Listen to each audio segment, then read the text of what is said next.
이번 시간에는 부갑상샘 항진증의 간호 진단부터 공부해 보도록 하겠습니다. 첫 번째가 신체적 외상의 위험이에요. 뼈 골절, 신결석, 위장장애가 발생할 수가 있으니까 이런 거에 대한 어떤 신체적 외상의 위험인데, 뼈 골절을 예방하려면 뼈에 손상이 있는 경우 작은 손상이나 충격에도 골절을 초래할 수가 있기 때문에 사고가 일어나지 않도록 환자를 보호해야 합니다. 침대 난간을 올려주고 낙상하지 않도록 하고, 환자가 허약하거나 뼈에 손상이 있는 경우에는 움직일 때 도와주도록 해야 합니다. 장기간 부동을 피하고 고래 통증을 조절해 주도록 해야겠죠. 신결석 예방, 수분 섭취를 많이 해야 돼요. 그러면은 최소 하루에 3리터, 그러니까 3000cc의 수분을 섭취하게 하고, 탈수가 만약에 된다. 그러면 혈청 내 칼슘이 증가가 되면 신결석을 형성할 수 있기 때문에 상당히 위험하죠. 그래서 수분 섭취가 중요합니다. 신장에 결석이 있는 경우에는 결석을 찾기 위해서 소변을 모두 모아서 걸러보죠. 또 소변에 혈액이 있는지, 신장 부위에 통증이 있는지를 관찰합니다. 위장장애 예방, 고칼슘 혈증을 조절하기 위해서 저칼슘 식이를 줍니다. 위장계 장애를 완화하기 위해서 우유나 유제품을 식단에서 제한하도록 하고, 만일 환자가 소화성 궤양이 있는 경우에는 제산제 혹은 히스타민 수용체 기량제, 히스타민 리셉터 안타고니스트를 투여할 수가 있습니다. 중독 위험, 고칼슘 혈증은 약물 상호작용으로 디기탈리스에 예민해서 디기탈리스 중독증이 쉽게 나타날 수가 있죠. 그 다음에 이제 변비예요. 고칼슘 혈증이 있으면 변비가 생길 수 있기 때문에 이때 운동이 중요하지만 이 병리적 골절 때문에 뼈 손상의 중증도에 따라 달라질 수가 있습니다. 그래서 수분 섭취를 권장하고 가능한 환자가 활동할 수 있도록 돕지만, 이러한 방법에도 불구하고 변비가 계속 진행된다. 그러면 배변 완화제 락사티브를 투여해야 합니다. 그 다음은 이제 지식 부족이에요. 칼슘과 바이타민 D가 적게 함유된 음식을 섭취하도록 교육을 해야 돼요. 자, 부갑상샘 항진증일 경우에 칼슘과 바이타민 D가 적게 함유된 음식을 섭취하도록 교육해야 된다라는 거 기억을 하시기를 바랍니다. 그 다음에 부갑상샘 저하증, 하이포파라사이로이디즘, 하이포파라사이로이디즘, 혈청의 칼슘 양이 비정상적으로 낮아서 발생을 하는 질환인데, 이렇게 순환하는 PTH의 부족은 저칼슘 혈증과, 자, 인의 수준이 어떨까요? 굉장히 높은 혈청 인의 수준을 초래하게 됩니다. 원인은 부갑상샘의 손상, 또 부갑상샘 절제 동안 부주의로 인해서 부갑상샘이 모두 제거되는 것, 여기에 혈류 공급이 부적절해서 수술 중에 부갑상샘의 인팍, 경색이 올 수가 있어요. 그런 경색이 온 경우 수술 후에 한 개 이상의 샘이 흉터 때문에 감돈이 온 경우, 자가면역 장애 등이 원인이 될 수가 있습니다. 근데 자가면역 장애로 인한 부갑상샘 저하증은 갑상샘 절제 후에 오는 형태보다 훨씬 드물어요. 원인 불명으로 오는 부갑상샘 저하증은 어린이가 성인보다 9배가 많아요. 그 다음에 여자에서 남자보다 2배 많죠. 그러니까 여자 어린이, 여성 중에서 이제 어린이인 경우가 성인보다 더 많다라는 거. 병태 생리를 보면, 자, 이런 PTH가 분비가 감소된다. 그러면 신장에서의 칼슘과 인에 대한 세뇨간 조절을 손상을 시켜서 인의 배설이 감소가 됩니다. 혈청의 인이 상승이 됩니다. 바이타민 D의 감소된 활성은 장에서 칼슘 흡수를 감소시키고 낮은 칼슘 양은 말초 운동과 감각신경에 영향을 미쳐서 신경 근육 활동을 변화시키죠. 저칼슘 혈증은 신경과 근육 흥분도에 대한 스트레스홀드라고 해서 역치를 낮춰서 낮은 자극에도 신경이나 근육 섬유를 따라서 활동 전이를 시작하게 됩니다. PTH 분비 감소는 고래 재흡수를 느리게 하죠. 혈청 내 칼슘 양은 저하를 초래하고 신경근의 흥분 상태를 심하게 진전시킵니다. 이게 바로 활동 전이에요. 눈이나 되뇌 기저핵, 베이잘 갱글리아 등의 석회가 침착이 되거나 이로 인해서 시신경의 유두의 우렬, 뇌파 이상, 또 뇌압이 상승이 되고 주체 외로 증상이 나타날 수도 있습니다.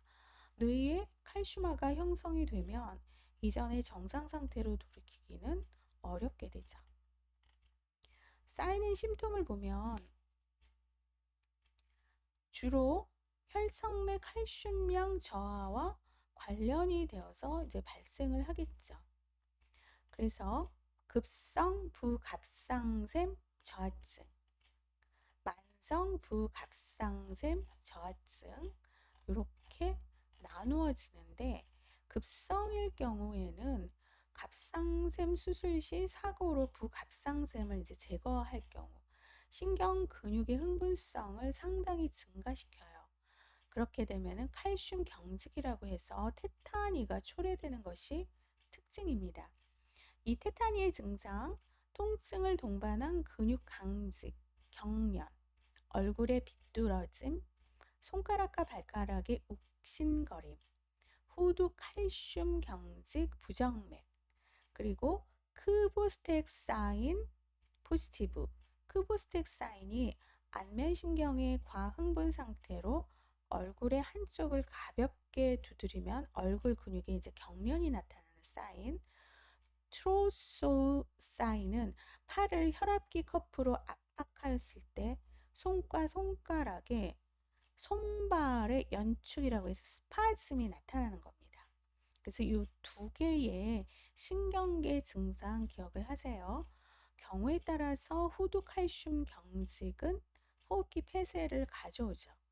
그래서 이게 신속하게 인터벤션이 안 되면 기도 폐쇄로 사망할 수 있기 때문에 기관의 절개술이 필요합니다. 만성 부갑상샘 저하증, 보통 원인 불명인데 무기력해요. 머리카락이 가늘어지고 손톱이 잘 깨져요. 피부는 건조하고 허물이 벗겨지고 인성에 변화가 옵니다. 눈과 대뇌 기저핵, 베이잘 갱글리아의 석회화가 나타나기 때문에 치료가 지연되면 백내장으로 진전이 되고 신경증과 경련을 수반하는 영구적인 뇌 손상을 초래합니다. 이 저칼슘 혈증이 심하게 지속이 되면 심장에 부정맥이 초래되고 결국은 heart failure, 심부전에 빠지게 됩니다.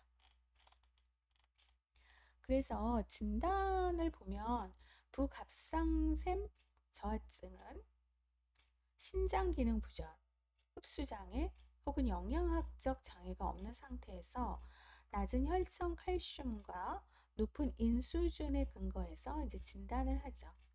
부갑상샘 저하증의 치료는 칼슘 수준을 높이는데 초점을 둡니다. 자, 투약 보면은 급성 부갑상샘 저하증은 굉장히 위험한 상태예요. 혈청의 칼슘량을 신속히 올려야 돼요. 경련을 예방하고 호두 칼슘 경직을 조절해서 호흡기 폐쇄를 방지하는 응급 치료가 필요합니다. 이 칼슘 경직 테타니가 굉장히 무서워요.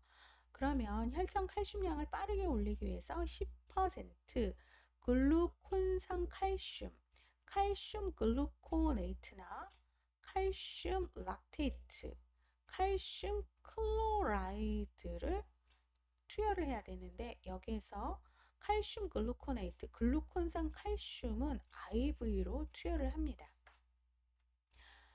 젖산칼슘, 염화칼슘, 칼슘염을 구강으로 투여하는 경우도 있어요. 근데 IV를 할 때는 글루콘산 칼슘을 IV 해야 되죠. 칼슘과 함께 바이타민 D를 투여해서 칼슘의 흡수를 증진하는데 상품으로 된 비타민 D에는 칼스페놀, 콜레칼스페놀, 다이하이드로 타키스테롤 등이 있습니다. 비타민 D 같은 경우에는 이제 호르몬이라고 얘기하는 그런 학자들이 많이 있어요. 어쨌든 비타민 D는 꾸준히 섭취하는 것이 좋다고 합니다. 비타민 C하고 D 같은 경우에는 이제 꾸준히 구강으로 투여하는 것이 좋죠. 자, 급성 부갑상샘 저하증의 간호.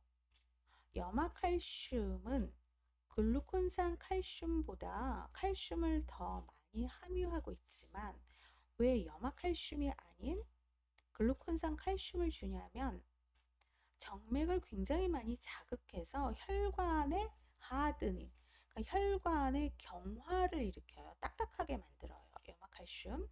그래서 주의를 해야 되고 칼슘을 정맥으로 투여할 때는 너무 빨리 투여하면 하이퍼칼세미아, 고칼슘 혈증과 심부정맥을 일으킬 수 있기 때문에 천천히 투여해야 돼요.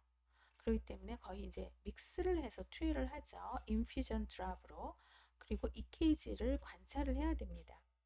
피하 조직으로 침윤이 되죠. 그러면 네크로시스, 괴사를 일으킬 수가 있기 때문에 주의를 해야 돼요.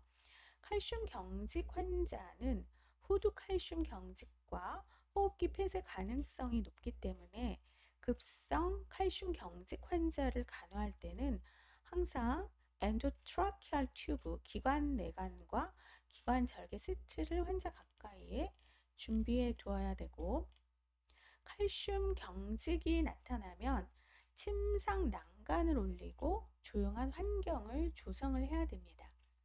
칼슘 경직 상태가 안정이 되면 혈전 칼슘량을 정상으로 유지시키기 위해서 바이타민 D와 칼슘염을 구강으로 투여합니다.